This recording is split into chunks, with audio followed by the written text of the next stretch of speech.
boa tarde a você que nos acompanha aqui na Jovem Pan News Vitória, você que está aqui conosco na 90.5. Chegou quinta-feira, 4 da tarde, você já sabe, é a hora de colocar a política em dia. E hoje aqui comigo o delegado Eugênio Ricas, que é o diretor-geral da Polícia Federal aqui no Espírito Santo, superintendente da Polícia Federal aqui no Espírito Santo. Boa tarde, doutor Eugênio, seja muito bem-vindo aqui no estúdio da Jovem Pan News Vitória. Obrigada por ter aceitado o nosso convite. Boa tarde, Fabiana. Boa tarde a todos que nos acompanham. É um prazer e eu agradeço pelo convite e pela oportunidade de estar aqui conversando com todo mundo. Delegado, começar falando sobre uma operação recente aqui no estado. A Polícia Federal apreendeu aí mais de 50 quilos, de cocaína num navio aqui no Espírito Santo que iria para Holanda, não é isso? Numa carga avaliada em mais de 6 milhões. E não foi a primeira vez, No final do ano passado também teve uma operação policial que impediu que drogas saíssem daqui do Espírito Santo por meio de navios.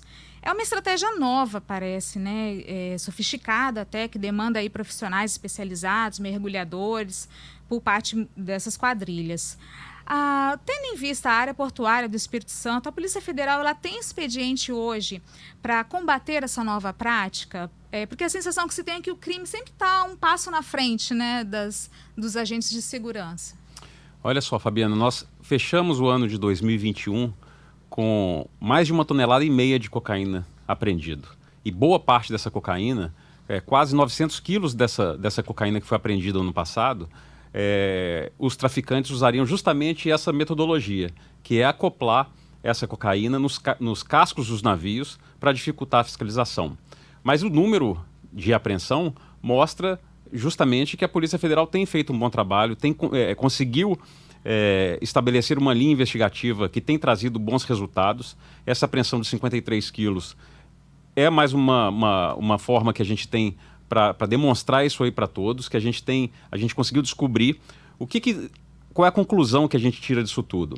E que não é uma conclusão boa, é que o Espírito Santo foi colocado de uma vez por todas, de forma definitiva, na rota internacional do tráfico de cocaína. É muito lucrativo, como você mesmo disse, é muito lucrativo mandar essa droga para a Europa e é uma forma, um modus operandi que é muito difícil de você pegar. Não tem como você trabalhar com informante, porque as quadrilhas elas se valem de mergulhadores, de pessoas muito experientes para colocar essa droga e as pessoas que trabalham no navio, o comandante do navio não tem conhecimento de nada. Então, isso dificulta muito a investigação. É preciso que a gente tenha um trabalho muito forte de inteligência, um trabalho investigativo muito forte para poder identificar o navio e fazer essas apreensões. O senhor falou que isso coloca o Espírito Santo definitivamente na rota internacional aí do tráfico de drogas. O que isso significa? A gente pode contar aí com mais apoio, de repente, federal nas investigações? Eu acho que sim, eu acho que apoio federal é importante e é importante principalmente o trabalho de cooperação entre as agências. É importante que os órgãos federais estejam trabalhando em conjunto, que os órgãos estaduais, os órgãos municipais. O desafio do tráfico de drogas, e não só do tráfico de drogas, o desafio da segurança pública demanda a união de esforços de todos os entes que são responsáveis por entregar segurança para a sociedade. Uhum. As células que atuam aqui, as quadrilhas que atuam aqui, elas são células de facções criminosas maiores de outros lugares? Eu não tenho dúvida disso. Quais? O que as investigações apontam é que as quadrilhas, as organizações criminosas que fizeram uso desse tipo de modus operandi e que inclusive as investigações geraram a prisão do que foi chamado aquaman do crime, era uma célula do PCC. Ao que tudo indica, essa apreensão de 53 quilos também é derivada de uma atuação do PCC também, que hoje, sem dúvida alguma, é uma das maiores organizações criminosas do mundo. Tem uma estrutura muito grande. O Brasil não produz cocaína. A cocaína que é vendida aqui dentro, ela é produzida no Peru, na Bolívia e na Colômbia.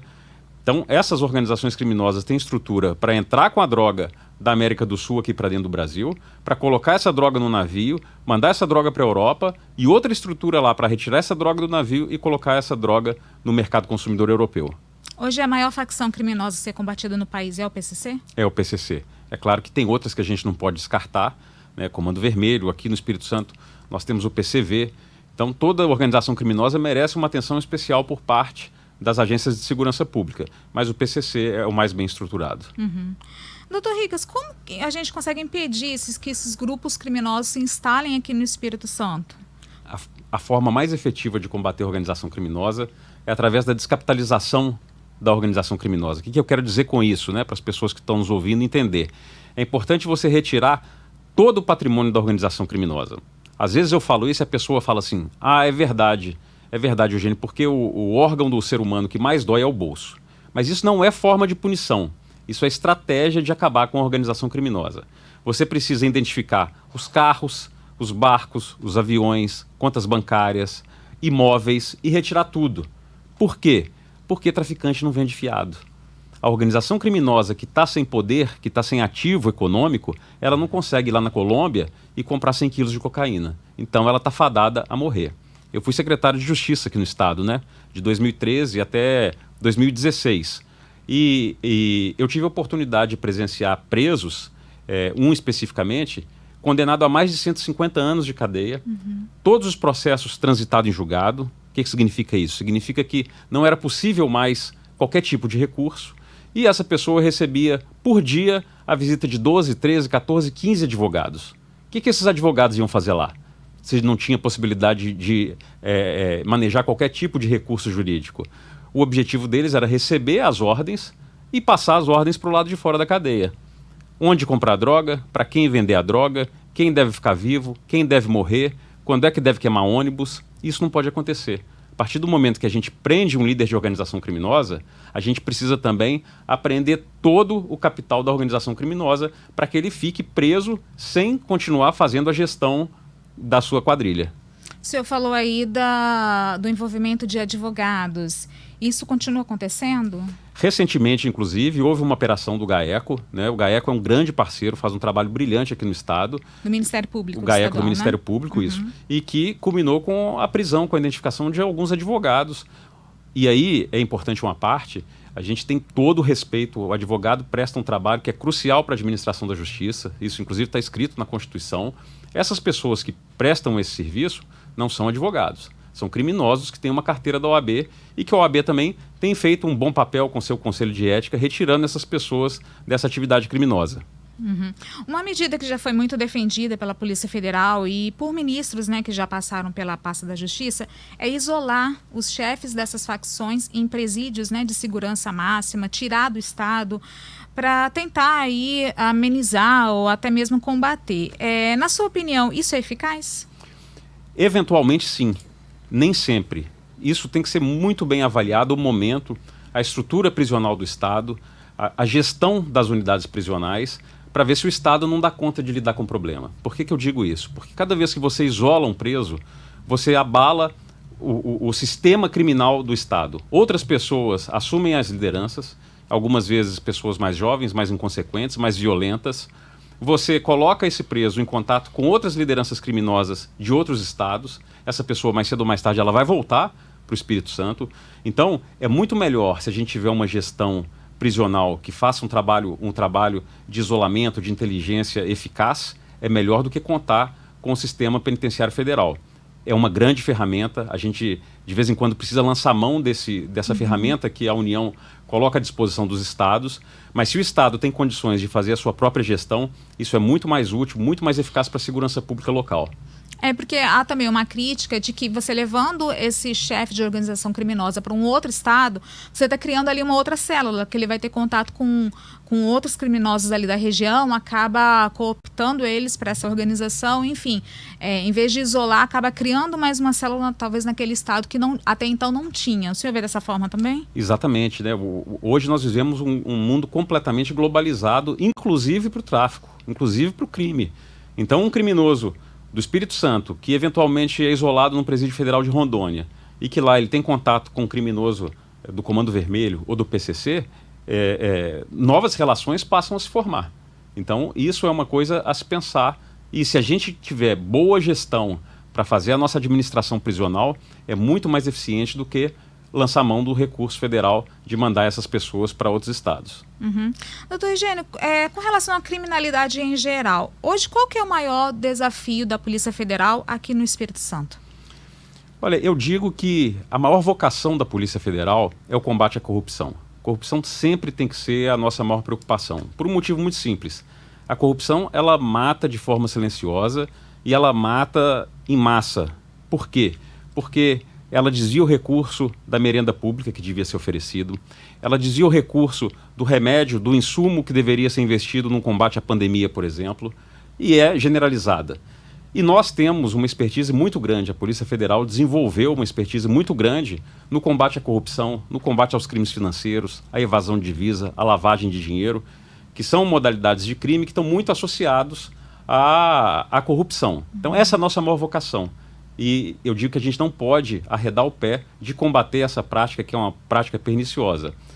Um outro desafio, e que a Polícia Federal aqui no estado também está se debruçando em cima, é o combate à criminalidade violenta, que na maior parte das vezes nem é atribuição da Polícia Federal. Mas nós estamos combatendo, estamos fazendo um trabalho muito duro, um trabalho que já tem trazido bons frutos, através da criação da Força Tarefa de Segurança Pública. Uma força-tarefa que a gente conta com o trabalho da Polícia Federal, da Polícia Rodoviária Federal, das Guardas Municipais de Vitória, de Vila Velha, e recentemente tivemos a adesão da Guarda Municipal da Serra. Esse trabalho, que começou em novembro de 2021, então quer dizer, nós temos aí pouco mais de 3 meses, já prendeu 17 criminosos. Já prendeu droga, já prendeu armas, já prendeu bens. Então um trabalho que tem pouco tempo, mas que já tem trazido bons frutos para o capixaba. É uma espécie de policiamento ostensivo? A Polícia Federal entra com qual parte? Inteligência? Na verdade, é um trabalho de investigação. Nós criamos uma estrutura dentro da Superintendência da Polícia Federal. Então todos esses agentes vão para dentro dessa estrutura, uma sala, não tem parede, não tem divisória. Policial Federal, Policial Rodoviário Federal e guardas municipais trabalham lado a lado, como a gente está conversando aqui, lado a lado, compartilhando informações, desde o momento do recebimento da notícia do crime até a realização da investigação, a identificação da organização criminosa, e aí sim a gente quer identificar a organização criminosa, identificar os ativos dessa organização criminosa e fazer a descapitalização dessa organização criminosa. Então essas pessoas estão trabalhando lado a lado, mudando a cultura das organizações, porque Guarda Civil trabalha junto com o Policial Federal, junto com o Policial Rodoviário Federal, do começo ao fim, fazendo a investigação, fazendo a prisão e fazendo a apreensão dos bens dos criminosos. Sei que a gente não pode antecipar, né, operações policiais aqui, claro, mas tem alguma investigação em andamento aí de grandes proporções aqui no Espírito Santo? Nós temos várias delegacias, a nossa área de investigação contempla o combate aos crimes patrimoniais, aos crimes fazendários, aos crimes ambientais. E aí é bom que se ressalte que o Espírito Santo tem feito um trabalho importante nessa área, Fabiana. Nos últimos tempos nós fizemos 3 operações grandes de combate aos crimes ambientais, trabalhos de combate à corrupção, combate ao tráfico de armas. Agora, enquanto a investigação está acontecendo, são investigações sigilosas. Então a gente deixa aí o suspense, né? Mas a Polícia Federal tem trabalhado muito, muito. E tem dado bons resultados para os capixabas. Eu vou te dizer, inclusive, o seguinte: a Polícia Federal, ela monitora tudo. Nós temos o índice de produtividade operacional, que ele mede toda a produtividade de todas as superintendências, de todos os estados. Nós fechamos, quando eu cheguei aqui, em agosto de 2021, a Superintendência da Polícia Federal no Espírito Santo ocupava o 21º lugar no Brasil. Nós fechamos 2021, 6 meses depois, em 11º lugar. Ou seja, nós avançamos quase 10 posições. Um estado que é pequeno, um estado que tem características geográficas que dificultam a apuração dos crimes. O que eu quero dizer com isso? Se você está no Mato Grosso e você faz uma blitz aleatória, a chance de você abrir o porta-malas de um carro e se deparar com uma quantidade grande de maconha é grande. Aqui no Espírito Santo, não. Você precisa investigar, você precisa de ter um trabalho de inteligência por trás para conseguir apreender droga. E esse ano... Por que essa diferença, só para eu entender? Porque, como o estado faz fronteira com o Paraguai, por exemplo, que é um estado, um país produtor de maconha, ou o Amazonas, que faz fronteira com a Colômbia, que é um país produtor de cocaína, o tráfico de drogas na fronteira é muito intenso. Sim. Então é muito comum que os policiais, numa blitz de rotina, se deparem com droga, apreendam essa droga e essa droga passa a fazer parte da estatística daquele estado. Aqui no Espírito Santo não, nós temos que investigar. E essa estatística ela é zerada cada fim de ano. O Espírito Santo está trabalhando tanto que de janeiro até agora o Espírito Santo é o primeiro colocado geral no Brasil no índice de produtividade operacional. Há políticos no estado sendo investigado no momento pela Polícia Federal? Se tiver, eventualmente, algum político cometendo crime, é bom que coloque as barbas de molho. A gente vai investigar e nós somos implacáveis e aplicamos a lei, doa quem doer. Se tiver crime, a Polícia Federal possivelmente vai estar lá investigando. Doutor Eugênio, de acordo com um levantamento feito pela Transparência Internacional, o Brasil piorou, né, no ranking entre 2020 e 2021 no índice de percepção de corrupção, né? Caiu de 94º lugar para 96º. Como que o senhor avalia esse dado? É um dado que nos preocupa, um dado que entristece a todos os brasileiros. A ONG Transparência Internacional faz um trabalho muito sério nesse campo e a gente manteve a mesma pontuação do ano passado, mas caímos algumas posições, ou seja, alguns países melhoraram e nós não. Isso fez com que a gente caísse na posição de índice de percepção da corrupção. É preciso que a gente continue trabalhando, é preciso continuar gerando mecanismos para combater esse mal, que é um dos piores que assolam o Brasil. Há 20 anos, o Espírito Santo ele era muito conhecido, tinha uma fama bastante ruim, como um estado dominado pelo crime organizado, né? Assim, o crime organizado estava muito entranhado nas instituições, na cooptação de agentes públicos, de agentes políticos. Agora, em março mesmo, completa 19 anos, né, que o juiz Alexandre Martins foi assassinado. De lá para cá, houve um avanço aí nesse combate à criminalidade, teve um levante da sociedade civil organizada para tirar o Espírito Santo dessa situação. Mas eu pergunto para o senhor, como que o senhor vê a situação do Espírito Santo hoje? A gente pode dizer que o Espírito Santo está livre do crime organizado ou ele está ali, talvez pareça um pouco mais quietinho do que 20 anos atrás, mas ainda tem muito o que fazer? O crime é um fenômeno muito dinâmico, né? De fato, nós tivemos um período terrível. Eu cheguei aqui logo depois, eu ainda peguei um pedaço da missão especial.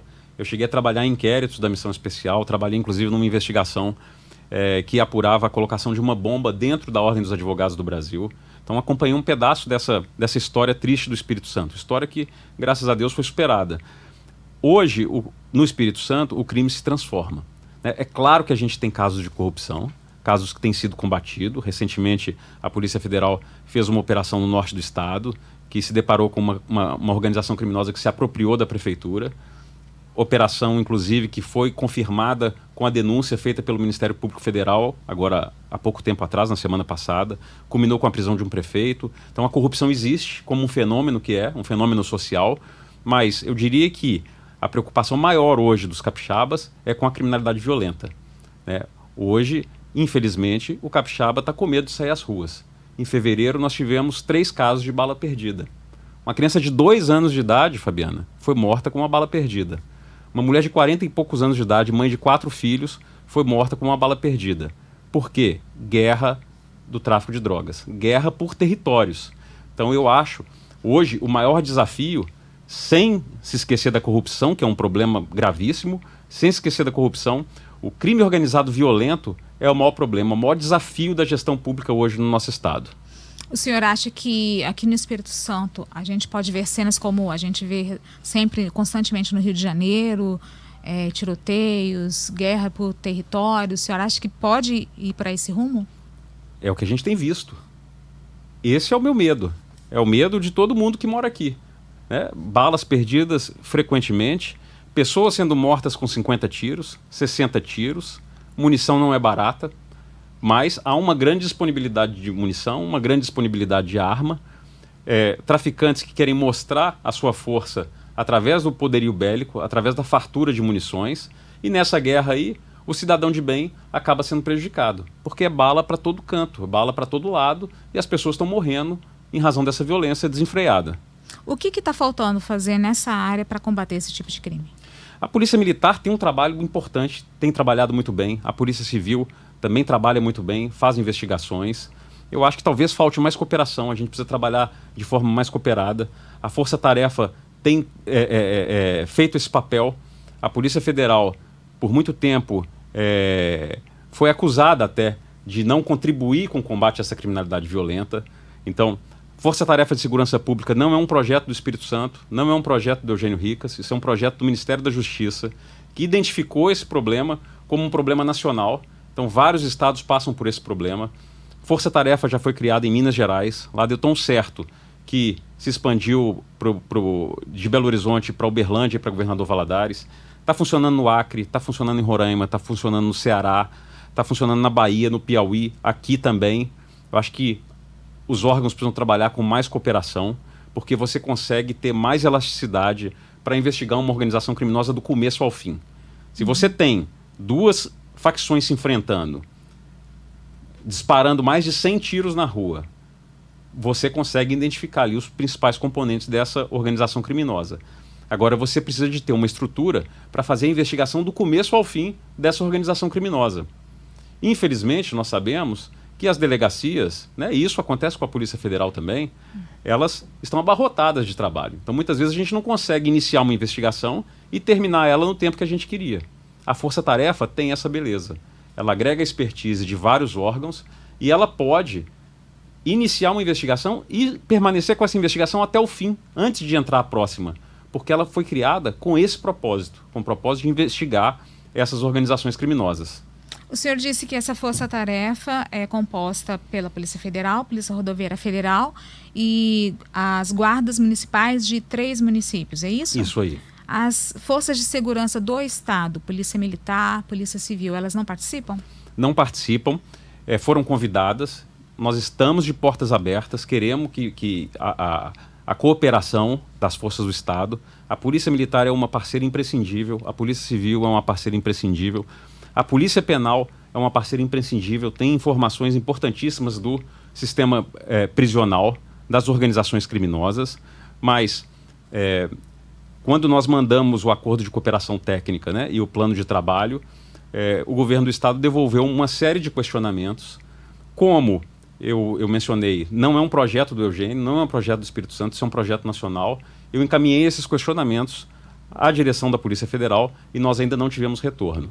Mas, independente disso, nós estamos de portas abertas. Eu acho que o capixaba quer ver as polícias trabalhando junto para combater o crime organizado violento, para a gente tentar frear essa onda de insegurança que tem deixado vítimas aí que não tem nada a ver com esse crime. Doutora Eugênia, quais questionamentos? Você falou que o governo fez alguns questionamentos como condição, no caso, para entrar. Que questionamentos são esses? Questionamentos, por exemplo, sobre um eventual protagonismo da Polícia Federal. O governo entendeu que a Polícia Federal teria um papel de protagonista que deveria caber a todas as forças. Nós já informamos que não há esse protagonismo. O único protagonismo que há, a única coordenação da Polícia Federal é uma coordenação administrativa, porque a Polícia Federal está pagando todos os custos. Nós pagamos água, luz, conservação, vigilância do local. Nós pagamos a diária dos policiais que trabalham lá, que vão vir de fora para trabalhar. Então, alguém tem que fazer essa coordenação administrativa, de pagar conta, de resolver os problemas burocráticos. No âmbito operacional e estratégico, essa coordenação ela é totalmente compartilhada. O guarda civil que está sentado do lado do delegado da Polícia Federal tem o mesmo voto, o voto dele tem o mesmo peso que a Polícia Federal, que a Polícia Rodoviária Federal e que qualquer ente que chegue lá para contribuir para a segurança pública dos capixabas. Então não há qualquer tipo de guerra de vaidade por parte da Força-Tarefa, por nossa parte. O que a gente quer é melhorar a segurança pública do Estado. Mas a coordenação quem faz é a Polícia Federal, por exemplo, de direcionar as operações, dar o start, é isso? Não, nós só fazemos a coordenação administrativa. Para iniciar uma investigação, por exemplo, todos os componentes sentam numa mesa e discutem qual é a prioridade daquele momento. Então vamos supor que houve agora uma guerra de facções em determinado bairro da Grande Vitória. E aí 3 forças votam para iniciar essa investigação, 2 votam para iniciar outra. Vai ser essa que houve a maioria de votos. E aí essa investigação vai ser feita do começo ao fim, uma decisão compartilhada.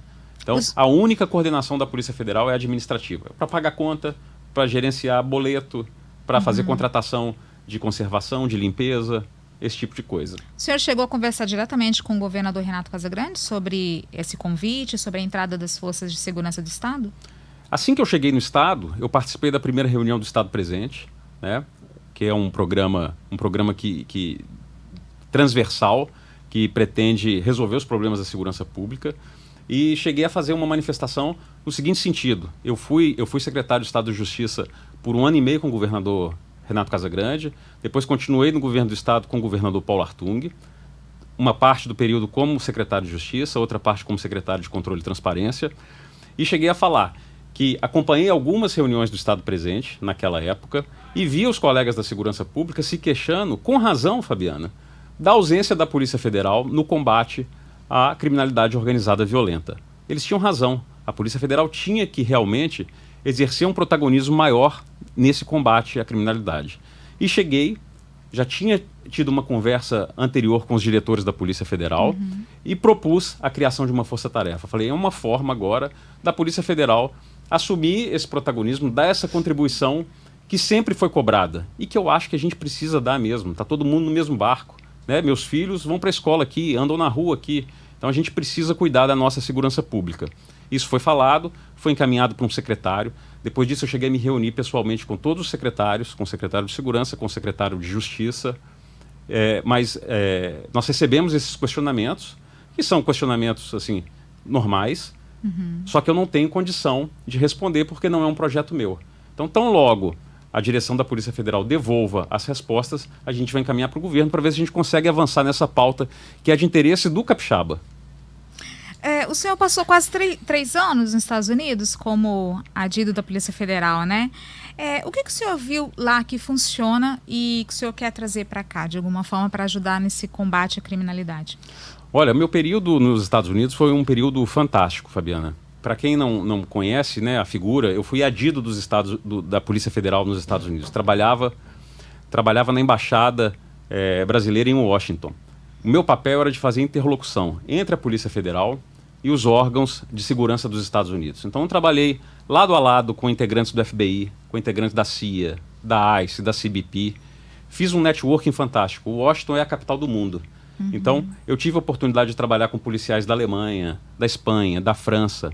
Eu fui presidente da APALA, que é a Associação de Adidos Policiais da América Latina, por 2 vezes. Então tive uma interlocução com todos os adidos da América Latina também muito forte. Eles têm tecnologia, eles têm expertise, um network fantástico. Essa experiência me permitiu, inclusive, não só me limitar à área de segurança, mas eu pude ver, meu filho estudou em escola pública lá, pude ver como funciona a escola pública lá, como funciona o sistema de cooperação entre as pessoas, voluntariado entre as pessoas. Tive a oportunidade de ver a saúde americana, e aí, ponto para o Brasil, porque na minha visão, a saúde brasileira, o nosso SUS, e isso ficou muito provado nessa época de pandemia, funciona muito melhor que a saúde americana. Mobilidade urbana. Para a minha família foi fantástico, a minha filha caçula nasceu dos Estados Unidos. Então, foi uma experiência fantástica sob todos os aspectos. E eu acho que a gente agrega aqui, trazendo esse conhecimento todo, que tem sido aplicado aqui, inclusive. Bom, você que nos acompanha aqui na 90.5, nós estamos falando com o superintendente da Polícia Federal aqui no Espírito Santo, o delegado Eugênio Ricas, que vem dando detalhes aí sobre operações policiais aqui no estado, combate à criminalidade. Nós vamos para um rápido intervalo, mas não sai daí que na volta nós vamos falar sobre política.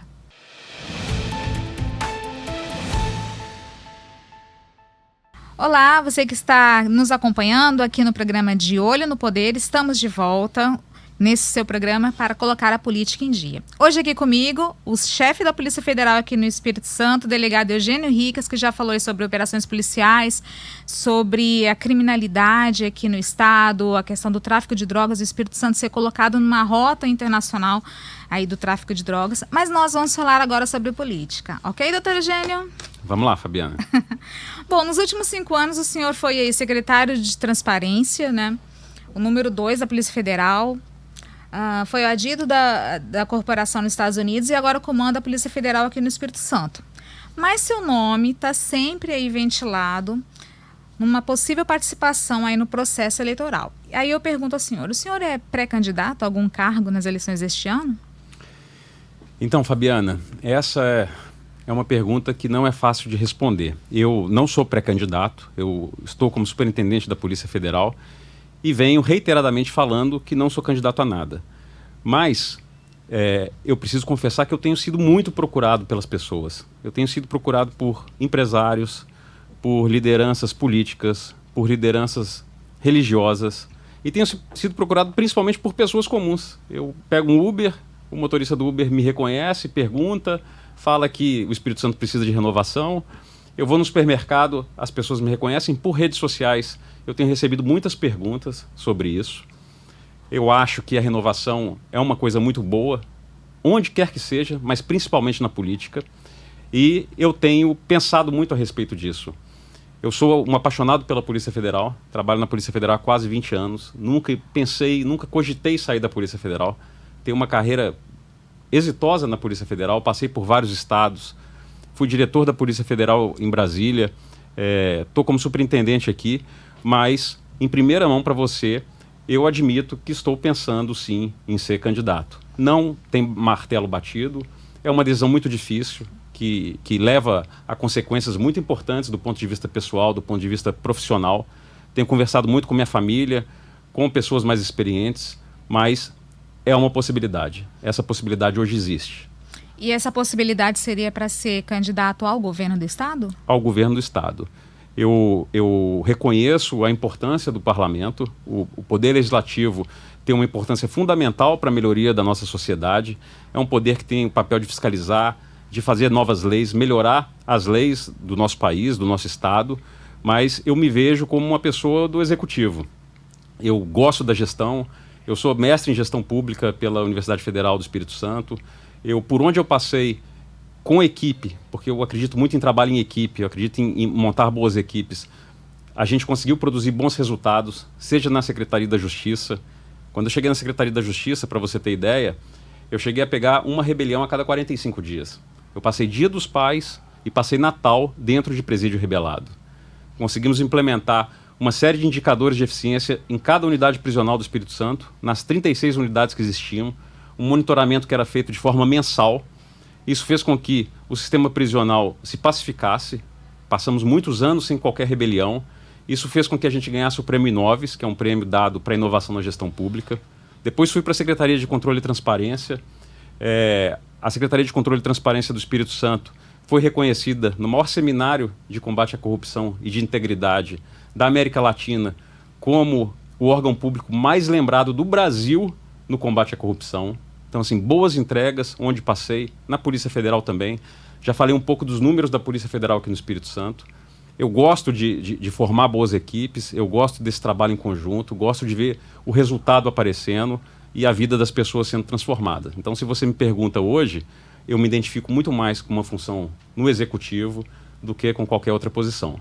E o que te fez? Porque, como o senhor mesmo falou, o senhor até então estava descartando a possibilidade. E o que te fez mudar de ideia? O que virou a chave para o senhor aí dar um passo nessa possibilidade de ser pré-candidato ao governo do Estado? Então, a primeira coisa, essa procura pelas pessoas. Porque eu nunca me vi, eu me vi sempre como um homem de polícia, de gestão policial, mas de polícia, apaixonado pela Polícia Federal, fazendo a minha parte, contribuindo para um país melhor, trabalhando na Polícia Federal, e nunca tinha me visto nessa posição. Fui estimulado lá atrás, em 2017, 2018, o governador Paulo Artung me estimulou a candidatar. Eu não quis, isso foi público, isso foi tornado público, não quis porque realmente não acreditava nessa possibilidade para mim, me via muito bem na Polícia Federal, contribuindo da Polícia Federal. Mas as pessoas têm falado tanto nisso, e têm insistido, e têm pedido por uma renovação política, uma renovação de gestão, de boas equipes trabalhando, que isso me fez pensar. Até em casa, até minha esposa conversando comigo, você devia pensar, a gente adora o Espírito Santo, a gente é apaixonado pelo Espírito Santo, eu tenho casa aqui, construí casa no Espírito Santo, meus filhos vão crescer aqui no Espírito Santo. Então, eu acho também que, em determinados momentos da vida, a gente precisa dar um pouco mais e contribuir com uma sociedade melhor para os nossos filhos mesmos. O senhor disse que em 2017 um dos grandes incentivadores da possibilidade do senhor disputar foi o ex-governador Paulo Artung. Hoje é ele também que te incentiva? Ele me estimula. Não só ele, outras pessoas também me estimulam, mas ele sim é uma grande liderança política, uma pessoa que eu admiro bastante. Está hoje na vida privada, está afastado da vida pública, mas tem me estimulado. A gente conversa com uma certa frequência. Quando eu estava nos Estados Unidos, a gente mantinha alguns contatos esporádicos e ele tem me estimulado, sim. E ele vai ser candidato esse ano? Pois esse é o problema dele, né? Ele estimula todo mundo e ele não fala dele. Então eu não sei dizer se ele vem ou não. Eu acho que seria bom que ele fosse candidato, eu acho que seria bom para o país, seria bom para o Estado, mas eu não sei dar essa resposta. O senhor disse que tem sido muito procurado, inclusive por partidos também. Quais seriam esses partidos? Já tem uma preferência por algum? Inclusive por partidos, eu tenho alguns convites, e todos os convites para a posição do Executivo, né, para governador. É como eu disse, não é uma decisão fácil, é uma decisão difícil, não tem martelo batido. Então, justamente por isso, eu prefiro não falar sobre quais partidos foram. É uma decisão que está sendo amadurecida, envolve muita coisa, muita repercussão, então, mas há convites. Isso, e pode assim, falar pelo menos quantidade? E mais uma vez, Fabiana, você está recebendo isso aí em primeira mão. Uhum. 4 partidos. 4 partidos? 4 partidos fizeram um convite formal. De qual espectro político? Mais de centro-direita, que é uma área, um perfil que ideológico o senhor se identifica mais? Com o qual eu me identifico mais. Agora, óbvio, se eu me proponho a vir como a cara da nova política, eu nunca fui filiado a partido político, nunca, Fabiano, nunca fui, não sou, nunca fui candidato a nada. Acredito na renovação e acho que, independente de perfil ideológico, a pessoa que é colocada num cargo eletivo, que recebe a maior parte dos votos dos cidadãos, tem que governar para todo mundo, independente do viés. Então, me identifico em razão de algumas pautas, mas tenho consciência de que todas as pessoas precisam ser abraçadas por quem está no poder, por quem está com a função de fazer a gestão pública. E quando que o senhor vai bater o martelo, vai decidir se vem candidato ou não? Existe um prazo legal, esse prazo legal é 2 de abril. Eu estou de férias hoje, inclusive. Eu tirei esse período de março de férias para ter tranquilidade, para fazer essas conversas, para não criar qualquer tipo de conflito. Então pode ser que nem volte, né, das férias. É possível que eu nem volte. Eu, como ordenador de despesa na Polícia Federal, eu preciso me desincompatibilizar. A lei determina que eu peça exoneração do cargo de superintendente. Tá? Eu continuo como delegado, concursado, passei num concurso lá atrás, um concurso que eu fiz em 2001. Então, um direito meu, esse cargo me acompanha, mas da função de superintendente eu preciso me desincompatibilizar. Então, caso essa decisão realmente seja tomada, é possível até que eu não volte. E caso o senhor venha a ser candidato, quais vão ser, assim, suas principais bandeiras? A gente sabe que o senhor é da área de segurança, mas um governo não é só segurança, né? Não é e não pode ser. Obviamente eu tenho uma habilidade maior com a área de segurança, eu conheço profundamente a área de segurança,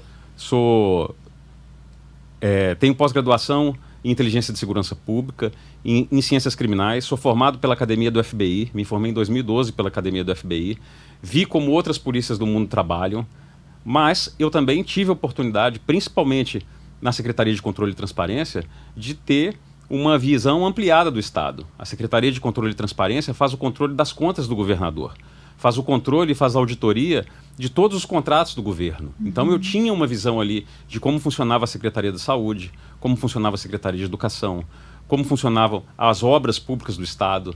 E isso é importantíssimo, né? As pessoas, elas estão com medo de sair nas ruas. É importante construir um Espírito Santo melhor. É importante dar para o capixaba a segurança dele sair de novo à rua, de devolver a rua ao cidadão de bem do Espírito Santo. Isso é imprescindível que aconteça. Mas a gente também precisa investir em mobilidade urbana.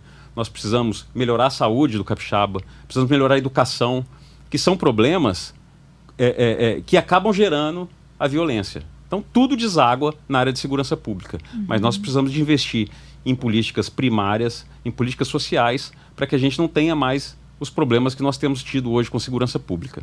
Qual a avaliação que o senhor faz hoje da gestão de Casa Grande? O senhor já foi secretário dele, como o senhor mesmo falou, né, lá atrás, depois foi secretário do ex-governador Paulo Artung.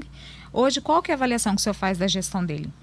Eu prefiro não fazer essa avaliação, até para não impactar nessa decisão que eu estou tomando agora e não pessoalizar, não fulanizar absolutamente nada. Se eu tomar essa decisão, é uma decisão porque eu acho que é possível construir um Espírito Santo melhor, é possível construir um Espírito Santo mais seguro, é possível renovar a política, trazer mais integridade para a polícia, trazer a necessidade de formação de boas equipes, de apostar em boas equipes. Eu não acho que a gente constrói nada que é bom e duradouro sozinho. Então, é preciso contar com boas equipes, com bons gestores atuando para fazer boas entregas para a sociedade. Então eu prefiro não fazer qualquer tipo de avaliação de governo atual, de governo passado, para que isso não impacte, para que depois não seja colocado qualquer tipo de pecha numa decisão que eu venha tomar. Uhum. Agora, o senhor sabe que o senhor se filiando a um partido, a gente tem aí os acordos partidários, né, nacionais, tá? E as discussões sobre quem vai apoiar quem é presidente. O senhor tem alguma reserva no apoio a algum hoje pré-candidato à presidência, desses nomes já colocados? Por exemplo, lá no palanque de fulano, eu não vou estar. O senhor tem alguma reserva? Essa é uma questão difícil de ser respondida. Eu sou novo nesse circuito, né? Eu não sou filiado ainda. Eu tenho conversas com partidos, mas não sou filiado. Nunca participei de uma eleição, nunca participei de uma campanha, nunca participei de qualquer conversa sobre coligação eleitoral, seja no Estado, muito menos no âmbito nacional. Não sei nem como funciona as diretrizes do partido do âmbito nacional para o âmbito estadual. Sei que o Espírito Santo tem características marcantes, diferentes do resto inteiro do país. Já morei em vários estados. Sou mineiro, nasci em Belo Horizonte, mas meu pai é capixaba. O Espírito Santo tem características muito, muito próprias. E como não há nada definido, como não há martelo batido, eu prefiro não me manifestar com relação a qualquer aliança que ainda é hipotética, né? Acontecendo, se realmente eu for ser candidato, a gente avalia lá na frente isso aí. Mas hoje o senhor apoiaria algum pré-candidato à presidência? Hoje? Difícil dizer. Essa é uma pergunta que, por ser hipotética, eu prefiro não responder. Qual que é a avaliação que o senhor faz? Aí vamos falar um pouco do âmbito federal. Com relação à gestão do Bolsonaro, principalmente nessa área de segurança pública. Olha, por parte da Polícia Federal, posso dizer que a Polícia Federal é um dos órgãos mais controlados que existem.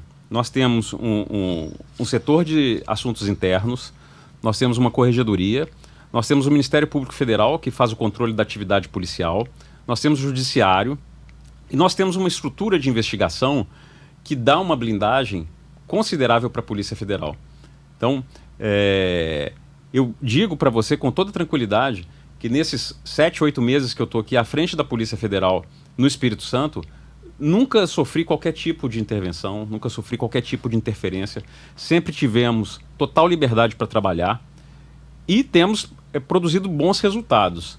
Então, do que eu pude presenciar até hoje, e eu sou um dos 27 gestores da Polícia Federal no Brasil, eu posso afirmar que a Polícia Federal continua prestando um bom serviço à sociedade, o que fez com que ela fosse reconhecida pela sociedade como a instituição pública com a maior credibilidade dentre os brasileiros.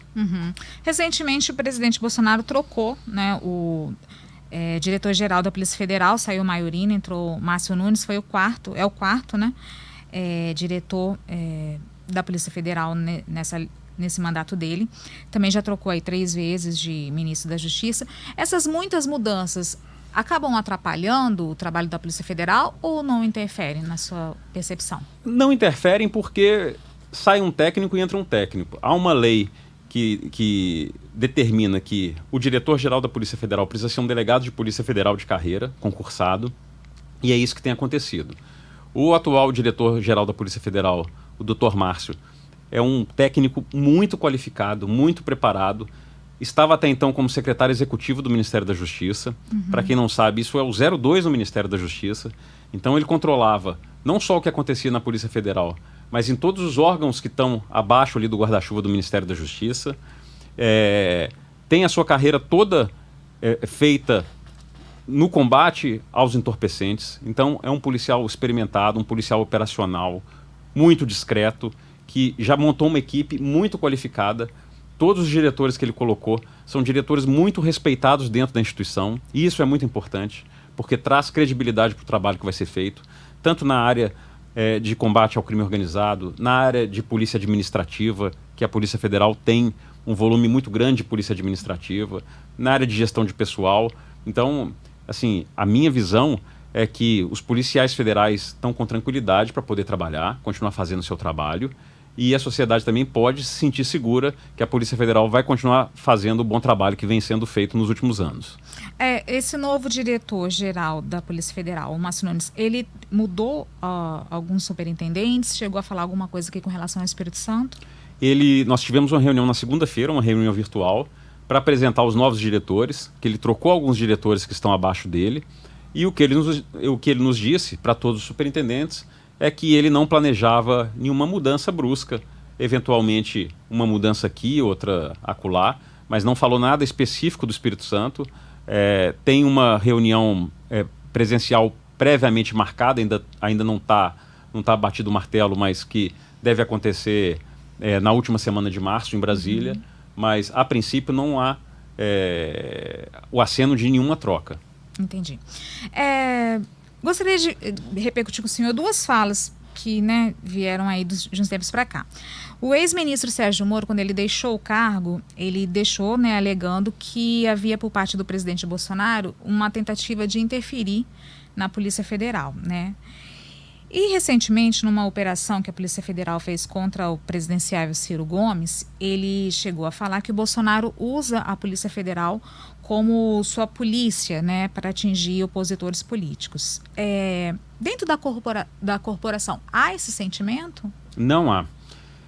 A Polícia Federal ela tem uma estrutura de investigação que dá uma certa blindagem contra qualquer tipo de interferência. Toda a investigação ela é materializada através de um inquérito policial. Esse inquérito é presidido por um delegado que conta com uma equipe de agentes, de escrivães, de papiloscopistas e de peritos trabalhando nesse inquérito. Todo o inquérito que é instaurado, cada investigação que é realizada é acompanhada pelo Ministério Público Federal e acompanhada pela Justiça Federal. Então, essa blindagem faz com que nem mesmo o superintendente, Fabiana, eu, por exemplo, não sei de todas as investigações que estão acontecendo. É um modelo que é criado justamente para dar transparência, para dar segurança, para fazer com que a Polícia Federal seja uma polícia de Estado, não uma polícia de governo, uma polícia republicana. Esse sistema, esse modelo de investigação blinda contra esse tipo de interferência que algumas pessoas alegam existir, mas que não há. Nós não percebemos nada disso. Consta no Congresso uma PEC que está tramitando, já tem alguns anos, eu acho que ela é de 2009, acho que é PEC 412, que fala aí sobre a possibilidade da Polícia Federal ter autonomia, tanto autonomia orçamentária como de atuação. Queria saber, e isso até às vezes coloca delegados e Ministério Público em posições opostas, Queria saber qual que é o seu posicionamento, o senhor acha que a Polícia Federal ela tem que ser autônoma? Como que o senhor vê? Eu acho que essa autonomia já existe no âmbito da investigação.